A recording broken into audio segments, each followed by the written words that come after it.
اس video میں مفتی اکمل صاحب جو بہت بڑے مفتی ہے، بریلویوں کے بڑے علامہ ہیں، ان کا کہنا ہے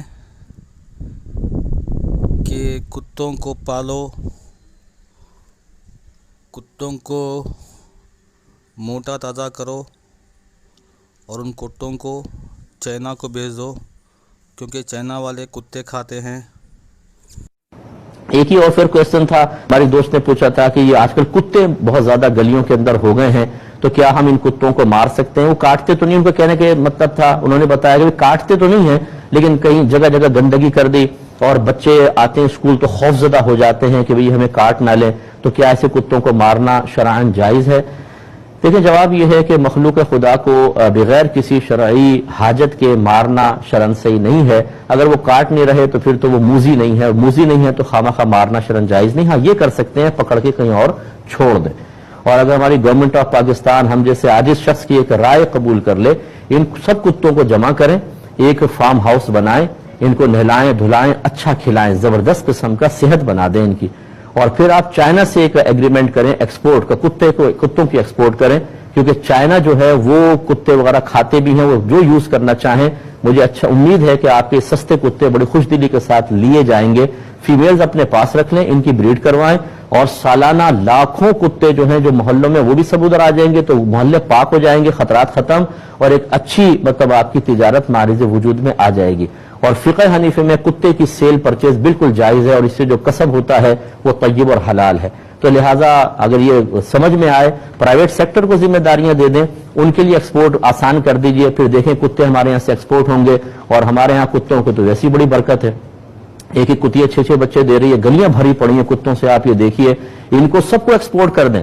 لیکن میں نے پہلے جو کہا وہ اس لیے کہ ہمارے ہاں وہ کتے بڑے منوش شکل کے اندر ہوتے ہیں، کان لٹکے پڑے ہیں، دم ایسی اور گندے سڑے ہوئے سے ہیں، اس لیے پہلے ان کو رکھ کر صاف ستھرا کر کے اور ان کو میڈیسنز وغیرہ کا خیال کریں۔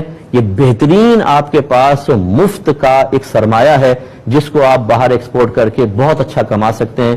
ہمارے پرائم منسٹر نے بڑی پیاری ایک سجیشن دی تھی جس کا مذاق اڑایا، بیچارے جن کے ذہن نہیں ہوتے وہ اس طرح کے مذاق اڑاتے ہیں کہ مرغیاں دے دیں گاؤں کے اندر، انڈے دیے جائیں، بیسٹ چیز ہے۔ میں نے خود لائف سٹاک کا کام کیا ہے، بہت اچھی تجارت ہو سکتی ہے اس میں، اور یہ ایک ہماری سجیشن اگر قبول کر لیں تو کتوں کی تجارت کریں، بہت اچھا اس میں نفع ہے۔ فیمیل جیسے میں نے کہا رکھ لیں، 6 فیمیل پر ایک کتا رکھ لیجئے، انشاءاللہ ایک پوری فیملی ہے، 6 فیمیل میں سے ہر ایک 6 بچے دے گی تو 36 بچے ہو گئے، اور پھر اگر لاکھوں کی تعداد میں ہو تو کتنی زبردست ایکسپورٹ ہو سکتی ہے، تو اس پر ذرا توجہ کر لی جائے، لیکن مار نہیں سکتے۔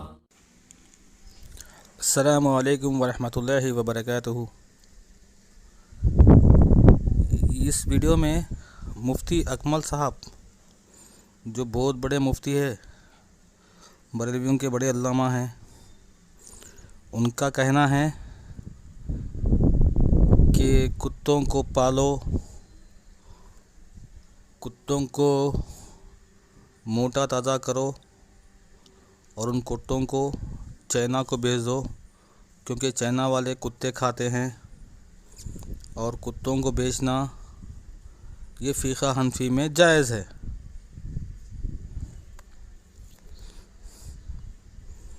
ذرا دیکھیے، سوچئے، یہ کیا کہتے ہیں؟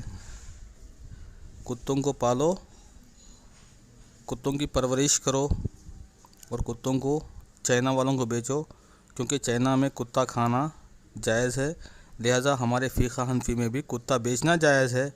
کتوں کی تجارت کرو۔ امریکہ میں، آسٹریلیا میں اور چائنا میں بھی سور بھی کھاتے ہیں، سوروں کو بھی پالو، سوروں کو تگڑا کرو، پھر سوروں کو بیچو، لاکھوں کروڑوں کی پراپرٹی بناؤ، پیسہ کماؤ، اچھی تجارت ہے۔ دیکھو، ہو سکتا ہے فقہ حنفی میں یہ بھی جائز نکل جائے، کیونکہ تم لوگ محمد صلی اللہ علیہ وسلم کی سنت کی پیروی نہیں کرتے، نبی کی حدیث کو نہیں مانتے، فقہ کو مانتے۔ تمہارے نزدیک نبی کی بات سے اونچی اماموں کی بات ہے، پیروں کی بات ہے، فقیروں کی بات ہے، نبی کی بات کی ذرہ برابر بھی حیثیت ویلیو نہیں ہے۔ اگر تم نبی کو مانتے ہوتے، نبی کی بات سنتے ہوتے، تو پھر نبی صلی اللہ علیہ وسلم کی بہترین حدیث ہے صحیح بخاری میں 2238، نمبر یاد رکھو، 2238 نمبر کی حدیث ہے۔ اس میں آپ صلی اللہ علیہ وسلم فرماتے ہیں کہ کتوں کی تجارت کرنا جائز نہیں ہے، بالکل ہی کتوں کی تجارت کرنا بالکل جائز نہیں ہے۔ اور تم کہتے ہو کہ فقہ حنفی میں کتوں کی تجارت جائز ہے، تو اس لیے جائز ہے، یہ جائز کام کرو، کتوں کو پالو اور کتوں کو بیچو، جبکہ رسول اللہ صلی اللہ علیہ وسلم فرماتے ہیں کہ مدینہ کے اور اس کے ارد گرد کے تمام کتوں کو ختم کر دو۔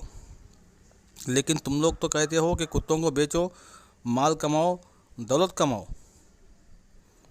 یہ تو وہی بات ہو گئی کہ سورہ توبہ کی آیت نمبر 31 میں اللہ فرماتا ہے کہ ان لوگوں سے مراد کیا ہے؟ یہود و نصارہ ہے۔ ان لوگوں نے اپنے عالم و درویشوں کو اپنا رب بنایا تھا۔ اس آیت کے بعد میں ایک بہترین حدیث ہے، محمد صلی اللہ علیہ وسلم فرماتے ہیں کہ یہود و نصارہ اپنے عالم و درویشوں کی باتوں کو مانا کرتے تھے، اس لیے اللہ سبحانہ و تعالیٰ نے کہا ہے کہ عالم و درویشوں کو ان لوگوں نے اپنا رب بنایا ہے، کیونکہ ان کے عالم درویش، ان کے ملے جو بات اللہ تعالیٰ نے حرام کر دی اس کو حلال کہتے تھے، جس کو حلال کر دی اس کو حرام کہتے تھے۔ اب دیکھیے یہاں پر وہی حال ہے کہ رسول اللہ صلی اللہ علیہ وسلم فرماتے ہیں کہ کتوں کی تجارت کرنا بالکل جائز نہیں ہے، کتوں کو مار ڈالو۔ لیکن مفتی اکمل صاحب کہتے ہیں کہ ہمارے ائمہ، ہمارے اربا، ہمارے امام، ہمارے پیر فتویٰ دے چکے ہیں، فقہ حنفی میں لکھا ہے کہ کتوں کی تجارت کرنا جائز ہے۔ جس چیز کو اللہ کے رسول نے ناجائز کہا ہے، انہوں نے اس کو جائز کر دیا ہے، تو ہوئے نا یہود و نصارہ کے نقش قدم پہ چلنے والے۔ تو سورہ توبہ کی آیت نمبر 31 تو ان پہ فٹ ہو گئی کہ یہ لوگ اپنے عالم و درویشوں کو اپنا رب بنائیں، اللہ رسول کے آگے کر دیے، اپنے عالم و درویشوں کو اللہ رسول سے بھی آگے کر دیے لوگ۔ نبی جس چیز کے لیے منع کر رہے ہیں، نبی جس بات کے لیے منع کر رہے ہیں، نبی جس چیز کے لیے حکم دے رہے ہیں کہ یہ چیز جائز نہیں ہے، اور یہ لوگ اس کو جائز کر کے بیٹھے ہوئے ہیں۔ ذرا سوچئے آپ لوگ، کوئی شخص اللہ رسول کی حدوں سے آگے بڑھ جائے، نبی سے آگے بڑھ جائے اور کہے کہ میں مسلمان ہوں، تو یہ ہو سکتا ہے؟ ممکن ہے؟ کوئی شخص نبی کے خلاف عمل کر رہا ہے، نبی کے خلاف بات کر رہا ہے اور کہتا ہے کہ میں مسلمان ہوں، تو یہ ممکن ہے مسلمان ہے وہ؟ بالکل نہیں ہے۔ تو یہ مفتی اکمل صاحب جو ہے نا، اکثر ان کے جھوٹے من گھڑت فتوے جو فقہ حنفی سے لیتے ہیں وہ دے کر امت کو گمراہ کرتے ہیں۔ جس بات میں نبی صلی اللہ علیہ وسلم کی حدیث آ چکی ہے اس بارے میں کوئی بھی مفتی دنیا کا فتویٰ نہیں دے سکتا، کوئی امام کا قول نہیں لیا جائے گا۔ جہاں نبی کا فرمان آ چکا ہے وہاں پر نبی کا فرمان ہی چلے گا، کسی بھی امام کا، کسی پیر کا قول فتویٰ نہیں چلے گا۔ جس بارے میں نبی صلی اللہ علیہ وسلم کی کوئی بات نہیں ہے، حدیث نہیں ہے، اس بارے میں ہم دیکھیں گے کہ امام کیا کہہ رہے ہیں، مفتی کیا کہہ رہے ہیں، ہم دیکھیں گے اجماع قیاس، یہ تو بات کی بات ہے۔ مگر حدیث موجود ہونے کے بعد میں حدیث کا انکار کر کے اماموں کا قول لینا، یہ یہودیت ہے۔ یہ